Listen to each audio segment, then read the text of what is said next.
Pour l'instant, nous avons parlé de la blockchain, mais pas de l'endroit où elle était stockée. Où est stockée la blockchain? Dans le super serveur central, dans le coffre-fort d'une banque? Mauvaise réponse. Tout le principe du Bitcoin est de créer une monnaie décentralisée. Et ses concepteurs y ont pensé. Ils ne voulaient pas de serveur central. Ils ont donc pensé que chaque ordinateur sur le réseau qui posséderait un logiciel appelé Bitcoin Core serait un nœud qui communiquerait l'intégralité de la blockchain avec les autres ordinateurs sur le réseau mondial. Ils utilisent pour ça un système pair à pair, peer-to-peer, qui est semblable au torrent, qui permet d'échanger des fichiers de façon décentralisée. Chaque ordinateur va récupérer une copie de l'intégralité de la blockchain et va pouvoir vérifier que celle-ci est valide en testant les hashes un par un de tous les blocs, pour confirmer jusqu'au bloc numéro 1 que la blockchain n'a pas été altérée. Vous aussi, vous pouvez télécharger l'intégralité de la blockchain sur votre ordinateur pour peu qu'il reste de l'espace libre. Il suffit de télécharger Bitcoin Core, le logiciel principal, et d'attendre que l'intégralité des données ait été récupérée depuis les autres ordinateurs sur la planète dans votre ordinateur.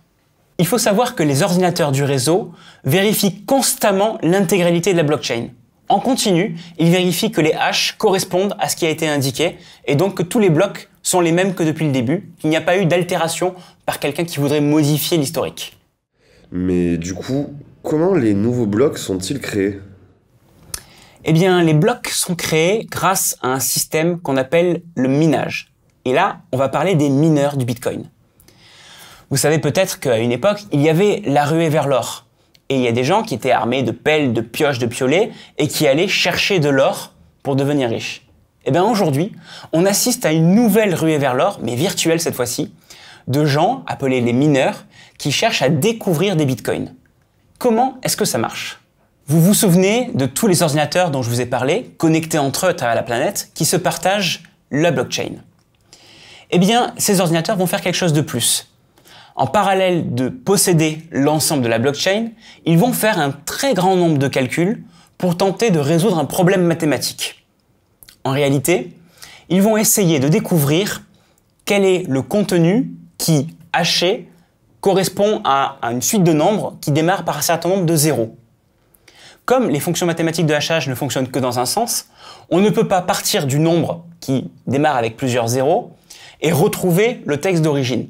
Il faut être capable de tester une très grande quantité de textes pour voir lequel d'entre eux commence, une fois haché, par un certain nombre de zéros. C'est donc un calcul presque inlassable que font les ordinateurs pour tenter de découvrir une solution mathématique à ce problème. Pourquoi est-ce qu'ils font ça? Ils font ça pour prouver qu'ils travaillent et pour rester allumés aussi. Et c'est le mécanisme de base qui sert aujourd'hui à assurer l'intégrité du réseau. En faisant ça, on fait travailler des ordinateurs sur la planète, on s'assure qu'ils sont tout le temps connectés et donc qu'ils possèdent la blockchain, et on les récompense pour leur travail en leur offrant des bitcoins, par consensus, par définition, si jamais quelqu'un trouve le résultat à ce problème. Dès le moment où l'un des ordinateurs du réseau dit « Eureka, j'ai trouvé une solution au problème », tout le monde va pouvoir vérifier que c'est bien le cas. Parce que c'est facile de vérifier que tel texte modifié par une fonction de hachage correspond à tel résultat. Et donc les gens vont pouvoir dire « Ok, c'est bien cette personne située par exemple en Irlande du Nord qui a trouvé le résultat. » Et donc on l'accrédite par exemple de 12 bitcoins. Et on continue à nouveau à chercher une solution au problème pour créer le prochain bloc. Soyons clairs, ce que les ordinateurs essaient de résoudre, c'est un problème mathématique théorique. Une fois qu'ils ont trouvé la solution, en réalité ça ne sert à rien dans l'absolu. On la jette et on passe à la suite. Mais ça permet de faire travailler les ordinateurs pour prouver qu'ils sont allumés et qu'ils testent constamment l'intégrité de la blockchain. L'intérêt de ce problème mathématique, c'est qu'il est équitable. Chaque ordinateur qui a la même puissance a la même probabilité de trouver une solution au problème.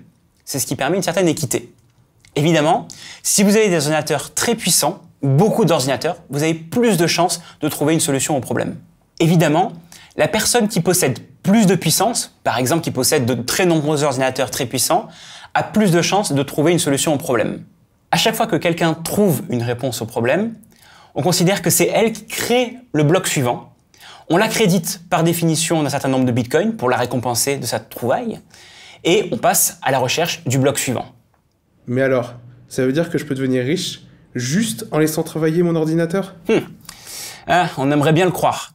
Et c'est vrai en théorie, Mais dans la pratique, les mineurs sont des gens beaucoup plus organisés que vous, avec des ordinateurs beaucoup plus puissants. Si on regarde un petit peu comment ça se passe, on peut voir qu'il existe des fermes de mineurs. On les trouve notamment en Europe du Nord, où l'électricité peut être moins chère, ou le refroidissement plus facile. Et on peut voir des ordinateurs à perte de vue qui ne font que ça, miner du Bitcoin, avec du matériel qui est spécialement dédié au minage de Bitcoin, donc qui est beaucoup plus puissant que votre ordinateur. Dans la pratique, on sait que beaucoup de mineurs sont situés en Chine, tout simplement parce que le coût de l'électricité y est moins cher. C'est incroyable, non? Terminons par l'un des plus gros défis du Bitcoin, celui de la double dépense. En fait, c'est un problème qui existe aussi avec les banques. On pourrait faire croire aux commerçants qu'on possède plus d'argent qu'on en a en réalité. Par exemple, si je dis « Tenez, voici 10 € pour acheter des bananes » et en même temps je dis à quelqu'un « Tenez, voici 10 € pour récupérer des pommes », eh bien, normalement, les commerçants vont consulter la banque et la banque va leur dire « Eh bien, il n'a pas plus de 10 €, donc il faut choisir. Soit il aura des bananes, soit il aura des pommes. » La banque sert en fait d'intermédiaire de confiance pour éviter que l'argent, la même quantité d'argent, ne soit dépensé deux fois. Dans le cas du Bitcoin, on a le même problème, sauf qu'il n'y a pas de banque. Donc il n'y a personne en théorie pour vérifier ça. Heureusement, le concepteur du Bitcoin a pensé à tout et il a trouvé une solution pour ça. Qu'est-ce qui se passe? Dans la pratique, vous pouvez tout à fait dépenser deux fois la même quantité d'argent. Si, strictement en même temps, vous dites, voilà, je prends un Bitcoin pour acheter ça, et à une autre personne, vous dites, j'ai un Bitcoin, je le dépense pour acheter ça. Ça sera écrit dans le livre de compte. Seulement, à un moment donné, les choses ne vont pas fonctionner dans le livre de compte que tout le monde va consulter. Et on verra que vous n'aviez pas l'argent. Et donc, il faudra sélectionner laquelle des deux versions on prend. Le réseau va décider, généralement la première version, et va dire, OK, cette personne a dépensé des bitcoins là-dedans, mais pas là-dedans, et elle va rejeter la dépense que vous avez essayé de faire. C'est comme ça, pour vous l'expliquer sans trop rentrer dans le détail, que ça fonctionne. Et dans la pratique, on vérifie qu'une transaction est sûre, qu'elle est solide, une fois qu'elle a été confirmée, parce que plusieurs blocs ont été effectués, plusieurs blocs ont été générés. On dit en général qu'il faut attendre 6 blocs supplémentaires, 6 confirmations, pour s'assurer qu'une personne qui vient de dépenser de l'argent l'a bien fait en toute bonne foi et qu'elle n'a pas pu la dépenser deux fois. Maintenant qu'on sait comment est stockée la blockchain, intéressons-nous au fonctionnement des paiements. Comment ça fonctionne quand je veux payer quelqu'un en Bitcoin? On va découvrir ça dans le prochain chapitre.